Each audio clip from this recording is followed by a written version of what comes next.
अस्सलाम वालेकुम aspirants, finally I am back with another video. और ये सिर्फ एक वीडियो ही नहीं बल्कि पूरी एक सीरीज हो सकती है depending on your interest. Fine, so जैसे कि आप देख सकते हैं स्क्रीन पे, ये बेसिकली डेली न्यूज़ एनालिसिस है डॉन न्यूज़ का। और इसमें हम एडिटोरियल को एनालाइज करेंगे। उनके मैं आपको इम्पोर्टेंट पॉइंट्स बताऊंगी, इम्पॉर्टेंट वोकेबलरी बताऊंगी, और साथ ही साथ आपको प्रैक्टिस क्वेश्चन भी प्रोवाइड करूंगी। ठीक है, तो प्रैक्टिस क्वेश्चन जनरल भी होंगे और यूपीएससी और सीएसएस स्पेसिफिक भी होंगे। ठीक है, तो अगर आपको ये वीडियो इंटरेस्टिंग लगती है और आपको ये पसंद आती है तो आपने मुझे कमेंट बॉक्स में लाजमी बताना है और लाइक ज़रूर करना है, ताकि मुझे अंदाज़ा हो सके कि मुझे ये सीरीज़ कंटिन्यू करनी चाहिए या नहीं। तो चलें स्टार्ट करते हैं। So the very first topic, जो सबसे पहला एडिटोरियल है आज के जो 19 मार्च के जो डॉन न्यूज़ है उसमें, वो है अफ़गान टर्बुलेंस। ठीक है, तो टर्बुलेंस बेसिकली हंगामे को शो करता है, हलचल को शो करता है। ठीक है, तो हम इसका देखते हैं कि मेन आर्गुमेंट क्या है। बेसिकली ये जो पूरा आर्टिकल है, ये जो पूरा एडिटोरियल है, ये इसमें मेन आर्गुमेंट का मतलब ये किसके गिर्द रिवॉल्व कर रहा है। ठीक है, तो अगर हम इसकी बात करें तो it urges caution and wait a moment. Okay, it urges caution and a measured approach by Pakistan in dealing with the new Taliban government in Afghanistan. मतलब ये हमें बता रहे हैं कि किस तरह क्वेश्चन कहते हैं ना मोहतात को, और मयर्ड अप्रोच भी कहते हैं कि सोच समझ के स्टेप लेना। तो बेसिकली ये हमें बता रहे हैं कि पाकिस्तान किस तरह से तालिबान की जो गवर्नमेंट है अफगानिस्तान में, उसके साथ जो है किस तरह एक कॉशियस और एक मयर्ड अप्रोच लेके चल रहा है। ठीक है, तो यहाँ पे हम सबसे पहले सेकंड नंबर पे मतलब हम देखेंगे इसकी इंपॉर्टेंट वोकेबलरी। ठीक है, वोकेबलरी को डिस्कस करेंगे। तो इसमें सबसे पहला मेरे पास जो वर्ड है वो है डिफेक्टो रूलर्स। ठीक है, अब डिफेक्टो रूलर्स क्या होते हैं? अगर इन जनरल सेंस बात करें तो जो भी किसी जगह को या किसी कंट्री को रूल कर रहा है, ठीक है, तो डिफेक्टो रूलर कहलाता है। लेकिन अगर इस स्पेसिफिक टर्म में तालिबान के सेंस में देखें तो the Taliban who are currently in control of Afghanistan but not recognized by the international community as the legitimate government। यानी कि जो तालिबान इस टाइम है उन्हें इंटरनेशनल कम्युनिटी तो रिकॉग्नाइज नहीं कर रही है ना कि ये लेजिटिमेट गवर्नमेंट है। ठीक है, तो इस वजह से वो कह रही हैं कि कंट्रोल में तो है ना, आफ्टर ऑल वो अफगानिस्तान को कंट्रोल तो कर रहे हैं, रूल तो कर रहे हैं, चाहे इंटरनेशनल जो कम्युनिटी है वो उन्हें रिकॉग्नाइज करे या ना करे। तो इस सेंस में दे आर डिफेक्टो रूलर्स। उसके बाद सेकंड वर्ड हमारे पास है एस्केलेट। ठीक है, तो एस्केलेट का मतलब होता है टू बिकम मोर सीरियस और इंटेंस, यानी किसी चीज़ का शिद्दत अख्तियार कर जाना, पहले से ज़्यादा शदीद हो जाना, पहले से ज़्यादा सीरियस हो जाना। ठीक है, तो हम कहते हैं कि ये चीज़ एस्केलेट हो रही है, पहले से बढ़ रही है। Third one is red lines. ये आपने न्यूज़ में बहुत सुना होगा कि जी हमारी ये रेड लाइन है, इसे कोई क्रॉस ना करे। तो रेड लाइन होती क्या है? तो अनएक्सेप्टेबल एक्शन और बिहेवियर को हम रेड लाइन कहते हैं। ठीक है, ऐसा एक्शन या ऐसा बिहेवियर जो कभी भी एक्सेप्ट ना किया जा सके, जिसे हम एक्सेप्ट नहीं कर सकते, वो हमारे लिए रेड लाइन होती है। Then there is unilateral actions. Unilateral actions क्या होते हैं? Actions taken by one country without consulting with other country. अब यहाँ पे तो कंट्री के सेंस में बात की है, ये इंडिविजुअल सेंस में भी हो सकता है। यानी यूनिलेटरल एक्शन ऐसे एक्शंस होते हैं जो एक मुल्क या एक इंसान किसी दूसरे से पूछे बगैर, ठीक है, यानी सेकंड जो पार्टी है उससे पूछे बगैर खुद ही एक्शन ले ले, तो उसको यूनिलेटरल एक्शन कहा जाएगा। Then there is a word frontiers. Frontiers कहते हैं सरहद को, यानी बॉर्डर्स को। Then there is norm. अब ये नॉर्म क्या होता है? एन एस्टैब्लिश पैटर्न और बिहेवियर, यानी एक जो उर्दू में जिसे हम रिवाज कहते हैं ना, बेसिकली वो नॉर्म होता है। यानी एक पैटर्न, एक बिहेवियर जो एस्टैब्लिश हो चुका है, उसे नॉर्म कहा जाता है। Then there is terrorist attacks. Terrorist attacks क्या होते हैं? These are violent acts intended to achieve political aims. यानी कोई भी सियासी अपना मकसद पूरा करने के लिए जो वायलेंस क्रिएट किया जाता है, जो बहुत ही प्रॉब्लम्स क्रिएट की जाती हैं, उनको टेररिस्ट अटैक्स बोला जाता है। Then there is juncture. अब ये जंक्चर क्या है? A point in time at which things are changing और कुड चेंज, यानी जंक्चर वैसे तो उर्दू में अगर देखें तो चौराहे को भी जंक्चर कहा जाता है, लेकिन उसके अलावा यहाँ भी इसका जो मीनिंग है, जिस सेंस में ये यूज़ हुआ है, ये ऐसा वक्त है जब चीज़ें जो हैं वो बदल रही होती हैं या बदल सकती हैं, ठीक है, उसे हम जंक्चर बोलेंगे। Then there is defended.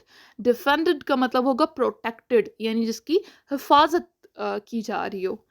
Then Paramount.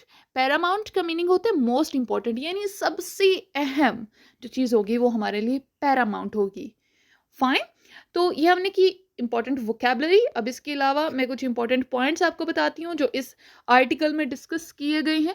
पहला है फ्रेजाइल सिचुएशन, यानी the editorial highlights the instability and uncertainty surrounding the Taliban regime. यानी देखो, फ्रेजाइल कहते हैं कमज़ोर को, यानी जो सूरत हाल है वो बहुत ही कमज़ोर है, बहुत ही नाजुक है, ठीक है। जो तालिबान रजीम जब से आई है बहुत ही इंस्टेबिलिटी है, चीज़ें स्टेबल नहीं हो रही हैं, ठीक है। अनसर्टेनिटी है, यानी चीज़ें सर्टेन नहीं है, कभी भी कुछ भी हो सकता है। तो इस हिसाब से जो सिचुएशन है ओवरऑल वो बहुत ही वीक है। देन रेड लाइंस की अगर हम बात करें तो Pakistan needs to clearly define what actions by the Taliban would be unacceptable, for example terrorist attacks targeting Pakistan. यानी पाकिस्तान को चाहिए ना कि वो इस चीज़ को वाजिया कर दे कि उसके रेड लाइन क्या है अफगानिस्तान के सेंस में, ठीक है। उसे ये बता देना चाहिए ना कि तालिबान के कौन से एक्शन उसके लिए अनएक्सेप्टेबल हैं, उनको वो कभी भी कबूल नहीं कर सकता, नाकाबिले कबूल हैं, ठीक है। जैसे कि टेररिस्ट अटैक वो करते हैं या ऐसा कोई भी उनकी इन्वॉल्वमेंट शो की जाती है ना, माना जाता है कि तालिबान इसमें इन्वॉल्व्ड है। तो इस सेंस में पाकिस्तान को ये क्लैरिफाई करना चाहिए, इस चीज़ की क्लैरिटी देनी चाहिए, ठीक है। देन इसमें एक और जो पॉइंट है वो है यूनिलेटरल एक्शन।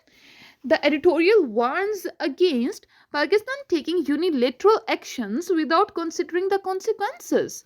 यानी पाकिस्तान अगर अपने आप ही फैसला करता है, खुद ही ब खुद ही कोई भी एक्शन जो है वो परफॉर्म कर देता है, कुछ भी कर देता है without consulting the second party, यानी दूसरी पार्टी को बिल्कुल ही कंसल्ट किए बगैर, उनसे पूछे बगैर, उनसे बात किए बगैर, तो इस ये एडिटोरियल वार्न करता है, ये जो हमारा जो राइटर था वो हमें वार्न करता है कि ये इसके बहुत बुरे कॉन्सिक्वेंसेस हो सकते हैं, यानी इसके नताइज बहुत बुरे हो सकते हैं।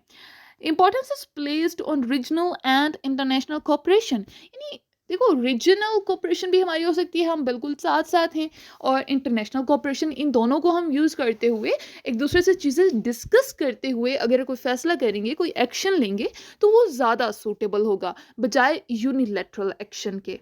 देन फोकस ऑन डिप्लोमेसी की बात की जा रही है।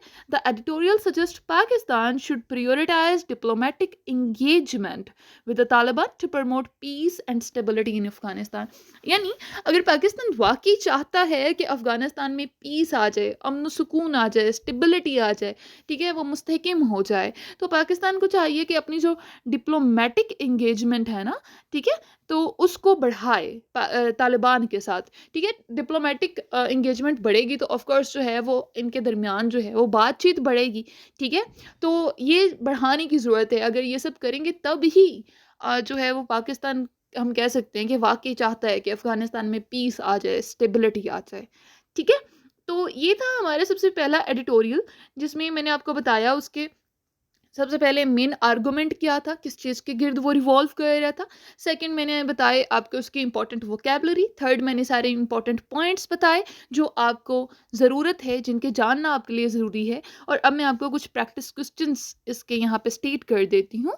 The very first one is the Dawn editorial urge a cautious approach by Pakistan in dealing with the Taliban regime in Afghanistan. यानी ये एडिटोरियल ऑफ कोर्स कह रहे हैं कि पाकिस्तान जो है वो बहुत मोहतात किस्म की अप्रोच यूज़ करता है तालिबान के सेंस में। तो evaluate the challenges and opportunities Pakistan faced in its relationship with the new Afghan government. यानी कौन से चैलेंजेस और कौन से मौके, अपॉर्चुनिटीज पाकिस्तान को फेस करने पड़े हैं उसके जो उनका ताल्लुकात हैं किसके साथ, अफगान गवर्नमेंट के साथ। और कौन सी गवर्नमेंट, जो न्यू गवर्नमेंट है यानी तालिबान गवर्नमेंट है। तो it can be a good question. उसके बाद सेकंड क्वेश्चन की अगर हम बात करें तो the editorial highlights the importance of defining red lines in its relationship with the Taliban.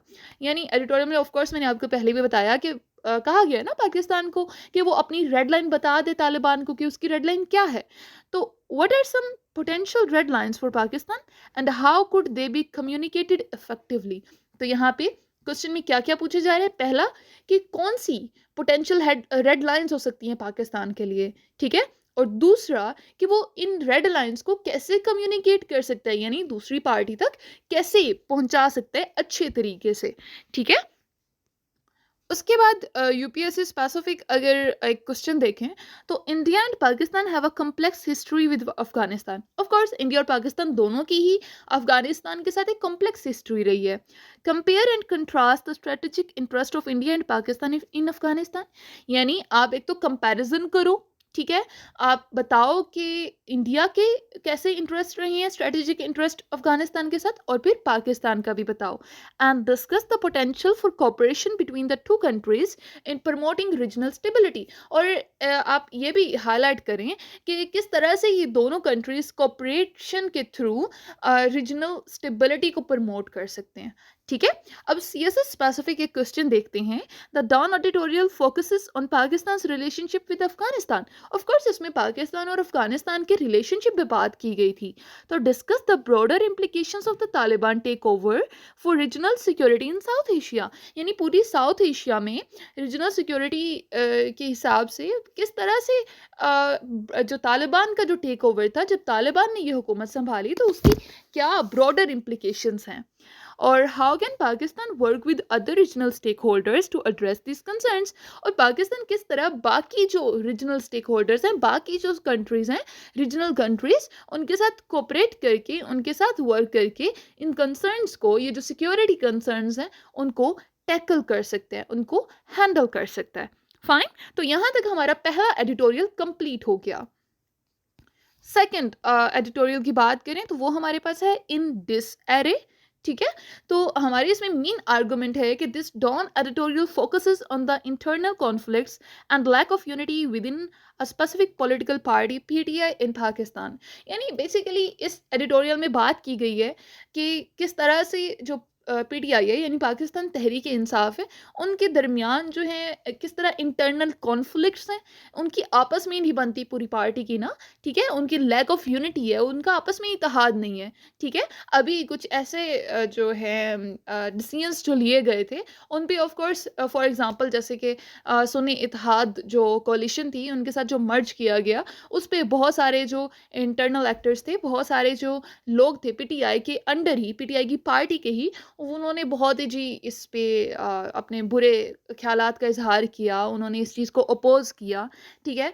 तो इस तरह से बहुत सारी जो है उनके दरमियान स्टेबिलिटी है, डिस एरे है। तो सबसे पहले तो हम देख लेते हैं इंपॉर्टेंट वोकैबुलरी को, और सबसे पहला वर्ड डिस एरे ही लेंगे। तो डिस एरे क्या होता है? A state of confusion and disorder, यानी एक ऐसे स्टेट जिसमें कोई ऑर्डर ना हो, जिसमें बहुत सारी कन्फ्यूजन हो, हर चीज़ जो है वो दरहम बरहम हो, ऐसे सिचुएशन को डिस एरे बोला जाता है। अब स्नीपिंग क्या है?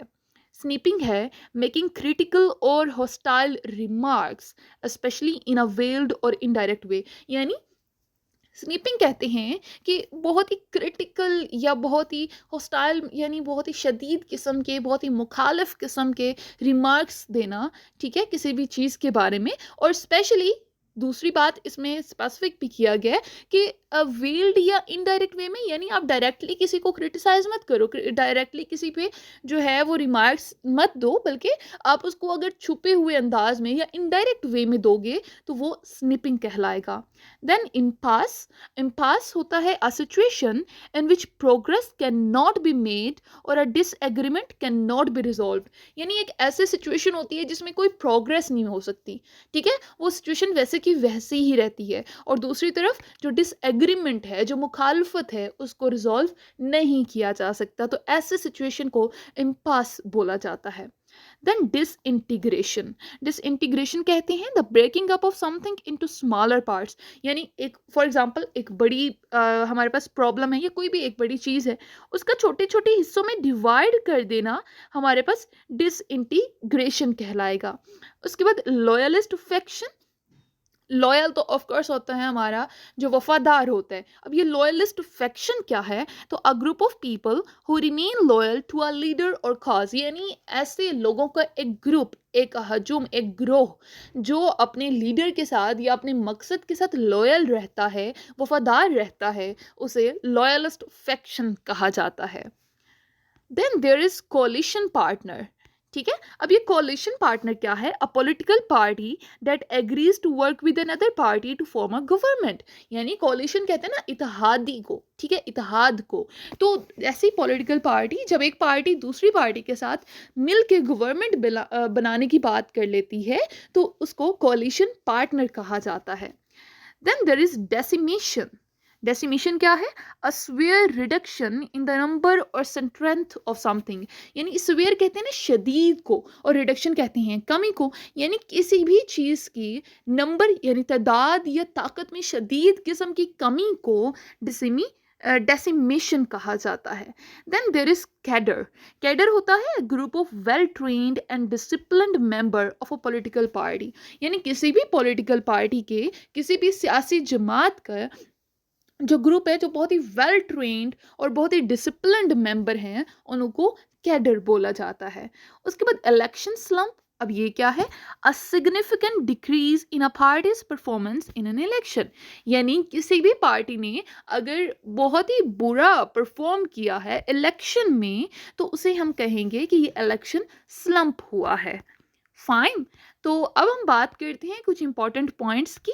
सबसे पहला इंपॉर्टेंट पॉइंट वही है कि जो सुन्नी इत्तेहाद काउंसिल के साथ जो मर्ज हुआ है पीटीआई का, तो इस पे जो काफ़ी सारे जो पीटीआई के मेंबर्स हैं, उनके जो काफ़ी सारे लीडर्स हैं, वो इस पे बहुत ही मुखालफत का इजहार उन्होंने किया और बहुत सारी उन लोगों ने बुरे रिमार्क्स भी दिए।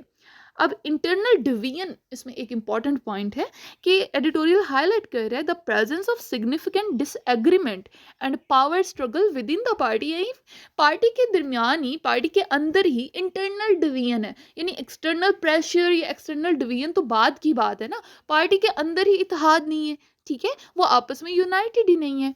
उसके बाद लीडरशिप चैलेंजेस की बात करें तो there might be question about the party's leadership and its ability to unite its members. Of course देखिए, एक लीडर का काम होता है कि अपनी पार्टी को, अपने सारे जो उसके अंडर लोग हैं उनको साथ लेके चलना। तो ये एक बहुत बड़ा चैलेंज जो पीटीआई इस टाइम फेस कर रही है। It might be because of the leader जो इमरान खान बेसिकली थे।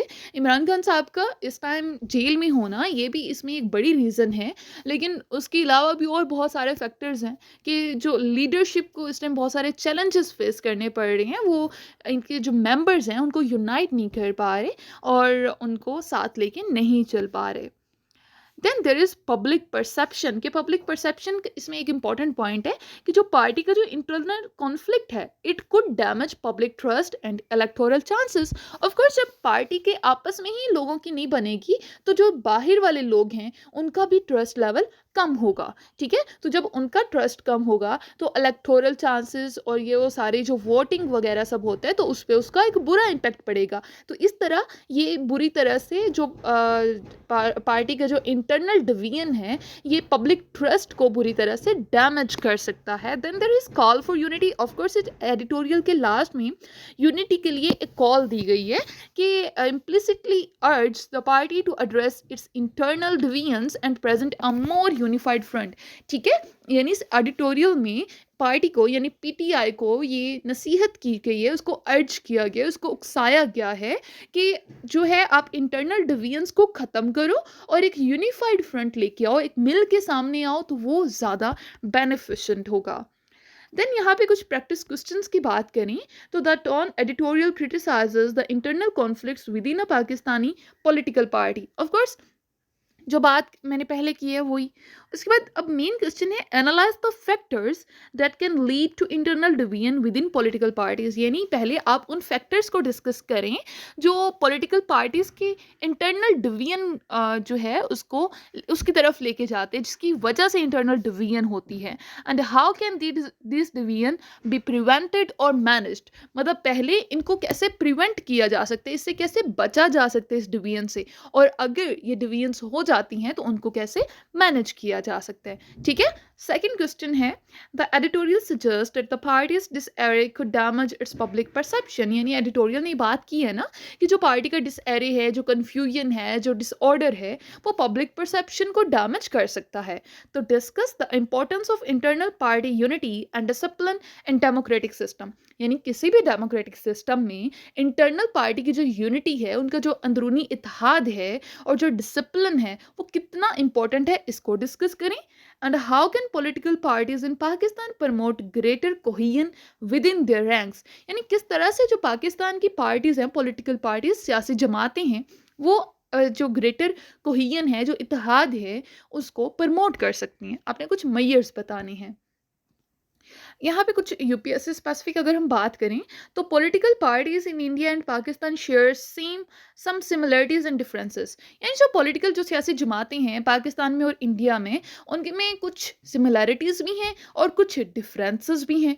तो compare and contrast the challenges faced bye political parties in both countries and maintaining internal unity and discipline. यानी दोनों कंट्रीज में किस तरह दोनों पार्टीज को इंटरनल यूनिटी और डिसिप्लिन को मेंटेन करने के लिए कौन कौन से चैलेंजेस का सामना करना पड़ता है, इसका कंपैरिजन एक जो है वो पेश करना है। Then there is CSS specific. तो the don editorial criticizes a specific situation in Pakistan. ठीक है, स्पेसिफिक सिचुएशन है ना। However, the issue of party unity is relevant to all democracies. Of course, जो इशू होता है पार्टी यूनिटी का, ये सब डेमोक्रेसीज के रिलेटेड होता है। Discuss the role of political parties in Pakistan democracy. यानी जो सियासी जमातें हैं उनका क्या किरदार है पाकिस्तान की डेमोक्रेसी में, इसको आपने डिस्कस करना है। And what steps can be taken to strengthen the party system and promote greater political stability. यानी कौन से ऐसे इकदाम लिए जा सकती हैं कि पार्टी का जो सिस्टम है उसको मजबूत किया जाए और उनकी जो स्टेबिलिटी है, जो पॉलिटिकल स्टेबिलिटी है, उसको प्रमोट किया जाए। ठीक है, तो ये सेकंड एडिटोरियल भी हो गया। अब बात करते हैं थर्ड एडिटोरियल की, जो कि है फेस्टरिंग वाउंड। ठीक है, तो देखते हैं जरा इसमें मेन आर्गुमेंट क्या है। The don editorial festering wound likely criticizes a persistent and unresolved issue, missing persons in Balochistan in Pakistan, that is causing ongoing problems। यानी इस पूरे एडिटोरियल में जो मेन कंसर्न थी, जो मेन आर्गुमेंट था, वो हमारे पास था कि ये एडिटोरियल जो है वो क्रिटिसाइज कर रहा है किस चीज़ को, एक जो परसिस्टेंट, जो एक जारी और अनरिजॉल्व, जिसको अभी तक हल नहीं किया जा रहा इशू को। अब वो इशू कौन सा है, वो मेनली अगर ज़्यादा स्पेसिफिक बात की जाए तो जो मिसिंग पर्सनस इन बलोचिस्तान हैं, ये सबसे बड़ा इशू इस टाइम है। और दूसरा अगर जनरल सेंस में बात की जाए तो बलोचिस्तान और पाकिस्तान के दरमियान जो प्रॉब्लम्स चल रही हैं बेसिकली, वो पूरा इटसेल्फ एक बहुत बड़ा इशू है। तो इसकी वजह से और भी काफ़ी सारी प्रॉब्लम्स हो रही हैं। तो ये मेन आर्गुमेंट है। अब हम बात करते हैं वोकेबलरी की। तो इसमें सबसे पहले ऑफ कोर्स हम फेस्टरिंग वाउंड जो टर्म है इसी को एक्सप्लेन करेंगे, इसी का मतलब जानेंगे कि इसका क्या मतलब है। A wound that has become infected and is not healing properly। अब देखो wound तो कहते हैं जख्म को, अब फेस्टरिंग वाउंड ऐसा वाउंड होता है, ऐसा जख्म होता है जिसमें कोई इन्फेक्शन हो गया। ठीक है, अब देखो अगर हम कॉमन लाइफ की बात करें, अगर हमें कोई जख्म होता है और उसमें इन्फेक्शन हो जाए तो वो जल्दी भरता नहीं है। ठीक है, वो जल्दी मुंदमिल नहीं होता, वो जल्दी ठीक नहीं होता, जल्दी हील नहीं होता। तो बेसिकली उसी को ही फेस्टरिंग वाउंड कहते हैं कि वो इन्फेक्टेड हो गया और वो जल्दी से हील नहीं हो रहा। ठीक है, तो ये यहाँ पे एज अ मेटाफर यूज किया गया है festering wound. Then chronic, chronic का मतलब है persisting for a long time और कॉन्स्टेंटली रिकरिंग। यानी कोई भी चीज़ जब बहुत लंबे अरसे के लिए चल रही होती है ना, वो वजूद में होती है और वो बार बार हो रही होती है, तो उसको क्रोनिक कहा जाता है। ठीक है, क्रोनिक का एक मतलब शदीद भी होता है। फाइन। देन एक्यूट, एक्यूट का मतलब होता है अकरिंग सडनली एंड सिवियरली। पहली बात कि ये क्रोनिक का ऑपोजिट है, और दूसरी बात कि ये ऐसी चीज़ जो बहुत अचानक से हो जाए। हमने क्रोनिक में कहा ना जो लंबे अरसे से हो रही है, और एक्यूट में है जो अचानक से हो जाए, और दूसरी तरफ अचानक से भी हो और बहुत शदीद भी हो, उसको एक्यूट कहा जाता है। Then there is a word haemorrhage. अब हेमोरेज क्या होता है? The uncontrolled flowing of blood from a ruptured blood vessel, यानी एक खराब जो ब्लड वेसल है, जो खून की नाली है, वहां से खून का बहना और अनकंट्रोल्ड फ्लो होना, यानी जिसको कंट्रोल ना किया जा रहा हो। तो यहाँ पे पॉसिबल ये मेटाफोरिकल रेफरेंस है to negative consequences of the issue, यानी जो हमारे पास मसले हैं उनके किस तरह से नेगेटिव कॉन्सिक्वेंसेस हमें देखने को मिल रही हैं जो बिल्कुल अनकंट्रोल्ड हैं। तो ये यहाँ पे उसके तौर पे as a reference, as a metaphor use हुआ है। देन हमारे पास वर्ड है एग्जसरबेट। एग्जसरबेट का मतलब होता है टू मेक समथिंग वर्स। ठीक है, इसका एक सिनोनिम एक्सेलरेट भी होता है, यानी चीज का पहले से ज्यादा बढ़ जाना। ठीक है, उसके बाद हमारे पास वर्ड है इम्पेडिड। इम्पेडिड का मतलब होता है हिंडर्ड, यानी रुकावट पैदा करना। Then there is word tangible results. इसका मतलब होता है क्लियर एंड कॉन्क्रीट अचीवमेंट्स, यानी बहुत वाजिया जो हमारी कामयाबियां होती हैं वो टेंजिबल रिजल्ट्स कहलाते हैं। Then expeditious. एक्सपीडिशियस का मतलब होता है डन प्रॉम्प्टली एंड एफिशिएंटली, यानी बहुत तेजी से, बहुत जल्दी से किसी चीज का करना और बहुत अच्छे से करना एक्सपीडिशियस कहलाता है। Then there is directive. Directive का मतलब होता है एन ऑर्डर और इंस्ट्रक्शन, यानी कोई भी हुक्म, कोई भी एक ऑर्डर में या किसी भी इंस्ट्रक्शन की अगर हम बात करें तो उसको डायरेक्टिव कह सकते हैं। Then there is staunch. Staunch का एक तो मतलब होता है पक्का, ठीक है, और दूसरा यहाँ पे जो इसमें इस एडिटोरियल में सेंस जो यूज हुई है वो है to stop the flow of something specially blood, यानी किसी चीज का फ्लो को अचानक से रोक देना, उसको कहते हैं स्टॉन्च। खास तौर पे यहाँ पे ब्लड का जिक्र किया गया है लेकिन यहाँ पे ऑफ कोर्स ये मेटाफोरिकल रेफरेंस है क्योंकि ये एडिटोरियल ब्लड के रिलेटेड तो नहीं था ना। ठीक है, अब ये मेटाफोरिकल रेफरेंस किस चीज की तरफ है? To stopping the negative consequences, कि जो नेगेटिव कॉन्सिक्वेंसेस हैं उनको रोकना यहाँ पे स्टॉन्च कहलाता है। अब यहाँ पे हम कुछ इंपॉर्टेंट पॉइंट्स की बात करें तो ऑफ कोर्स जैसे कि मैंने आपको पहले बताया कि किस तरह से हमारे पास जो बलूचिस्तान में मिसिंग पर्सन का इशू है वो बढ़ता जा रहा है। अभी रिसेंट इस एडिटोरियल में बात की जा रही थी, गवादर में 2 लोग जो हैं वो फिर हमारे पास मिसिंग हैं इस टाइम। ठीक है, तो ये चीज़ आए दिन सामने आती रहती है। हमारे जो प्राइम मिनिस्टर्स हैं वो इस पे एक्शन कहते हैं कि वो ले रहे हैं लेकिन हमें कुछ नज़र नहीं आता। ठीक है, उसकी प्रैक्टिकल इम्प्लीमेंटेशन नज़र नहीं आती। तो of course it is a chronic problem.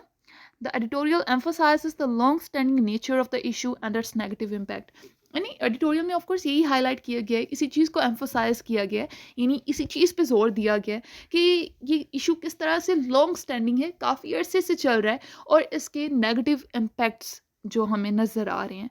Then lack of resolution.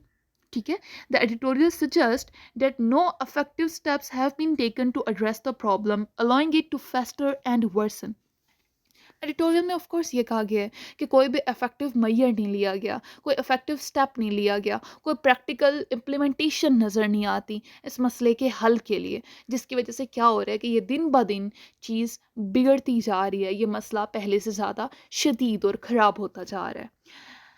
Urgent action needed. ठीक है, the editorial calls for immediate and decisive action to deal with the issue before it causes further damage. Of course editorial में ये कहा गया है कि बजाय इस चीज़ को मज़ीद बिगाड़ने के हमें चाहिए कि हम फ़ौरन इस पे एक्शन लें, हमारी गवर्नमेंट को चाहिए कि फ़ौरन इसका कोई सोल्यूशन ढूंढे ताकि इसको मज़ीद बिगड़ने से रोका जा सके।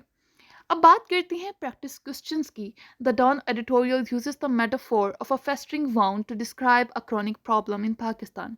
ठीक है, ऑफ कोर्स ये एक मेटाफोर, एक तशबीह के तौर पे यूज़ किया है फेस्टरिंग वाउंड, पाकिस्तान की एक जो क्रॉनिक प्रॉब्लम है उसको रिप्रेजेंट करने के लिए। तो identify some of the major challenges faced by Pakistan in recent times, यानी हमने कुछ मेजर चैलेंजेस बताने हैं, कुछ प्रॉब्लम्स बतानी हैं जो पाकिस्तान आजकल फेस कर रहा है। Analyze which of these challenges could be considered a festering wound and why. हमने बताना है कि उन challenges में कौन से ऐसे challenges हैं जिनको हम फेस्टरिंग वाउंड कह सकते हैं। फेस्टरिंग वाउंड यानी जो बहुत अरसे से हों और उनमें इन्फेक्शन हो गया और वो जल्दी ट्रीट ना हो रहे हों, हील ना हो रहे हों, और फिर रीज़न भी देनी है कि आपने उनको फेस्टरिंग वाउंड क्यों कहा है। The editorial emphasizes the lack of resolution and calls for urgent action. Of course, editorial में ये emphasize किया गया, इस पे जोर दिया गया है कि कोई भी उसका solution नहीं नज़र आ रहा, ठीक है, और साथ ही साथ कहा गया है कि आपको urgent action की ज़रूरत है. Discuss the dangers of inaction in addressing chronic problems. आपने उन dangers को, उन खतरात को discuss करना है कि अगर इस पे कोई action ना लिया जाए तो इस chronic problem को solve करने में तो कौन से खतरात का हमें सामना करना पड़ेगा. What are some of the potential consequences of letting a problem fester? और इस प्रॉब्लम को मजीद बढ़ने देने के कौन से potential consequences, नताइज का हमें सामना करना पड़ सकता है. ठीक है, अब यूपीएससी स्पेसिफिक एक क्वेश्चन देखते हैं कि India and Pakistan are both developing countries facing numerous challenges. यानी इंडिया और पाकिस्तान दोनों डेवलपिंग कंट्रीज हैं, ठीक है, जो काफ़ी सारे चैलेंजेस का सामना कर रही हैं. Compare and contrast the approaches taken by India and Pakistan in addressing chronic problems जैसे कि poverty, infrastructure या development. यानी हमने comparison करना है कि कौन से measures हैं जो इंडिया ने लिए हैं और कौन से measures हैं जो पाकिस्तान ने लिए हैं, किसमें इन chronic problems को जैसे कि poverty है, infrastructure है, development है, ठीक है, इनको हल करने के लिए, इनको address करने के लिए evaluate the effectiveness of these approaches. और साथ आपने बताना भी है कि वो अप्रोचेस कितनी अफेक्टिव हैं. अब सी एस एस स्पेसिफिक एक क्वेश्चन देखते हैं. The don editorial focuses on Pakistan internal issues. ठीक है, however the concept of tackling chronic problem is relevant to all governments. ठीक है, क्रॉनिक प्रॉब्लम को टैकल करना सारे गवर्नमेंट्स के रिलेटेड होता है ना. Discuss the role of civil society and citizen participation in identifying and addressing Pakistan most pressing challenges. हमने यहाँ पे सिविल सोसाइटी और सिटीजन की पार्टिसिपेशन का रोल बताना है कि उनका क्या किरदार है चीज़ों को, जो चैलेंजेस हैं, जो मुश्किलात हैं, उनको आइडेंटिफाई करने में और एड्रेस करने में. Propose ways to encourage greater public engagement in problem solving initiatives. यानी प्रॉब्लम सॉल्विंग जो इनिशिएटिव्स हैं, इकदामात लेने में किस तरह से हम पब्लिक इंगेजमेंट को इनकरेज कर सकती हैं, इसके कुछ वेज बताने हैं, कुछ मेजर्स बताने हैं. So that's it. मैंने जो आज के तीनों एडिटोरियल्स थे उनका एनालिसिस, उनके इंपॉर्टेंट पॉइंट्स, उनके मेन आर्गूमेंट्स, वोकैबुलरी और क्वेश्चंस आपको प्रोवाइड कर दिए हैं. So as I told you before, if you like this video then do let me know in the comment box, ताकि मैं सोच सकूँ, ये डिसाइड कर सकूँ कि मुझे कल, परसों और हर आने वाले दिन में ये एनालिसिस देना चाहिए या नहीं. Thank you.